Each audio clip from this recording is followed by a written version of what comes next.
జై శ్రీరామ్. మేము వచ్చిన ఈ యొక్క టెంపుల్ వచ్చేసి అద్దగిరి ఆంజనేయ స్వామి టెంపుల్. ఈ యొక్క టెంపుల్ ప్రత్యేకత వచ్చేసి సంజీవ పర్వతం లక్ష్మణుడు కోసం తీసుకెళ్తున్నప్పుడు అక్కడ ఒక ముక్క ఇరిగిపోయి అక్కడ ఉన్న బావిలో పడిపోయింది.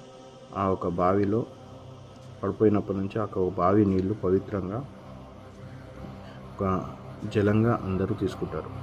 ఎందుకంటే ఆ ఒక బావి నీళ్ళల్లో ఎన్నో మూలికలు కలిగి ఉన్న వాటర్ ఉంటాయని అందరూ నిజంగా కూడా ఆ వాటర్ తాగుతుంటే ఫస్ట్ లాగా కనిపిస్తుంది, అదొక టేస్ట్ లాగా కనపడుతుంది.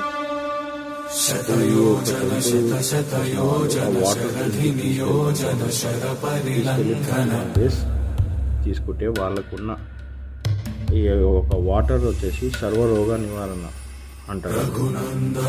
ఇక్కడ ఈ టెంపుల్లో మొత్తం వల్ల జరుగుతాయి. జై శ్రీరామ్, జై ఆంజనేయ. అందరికీ నమస్తే.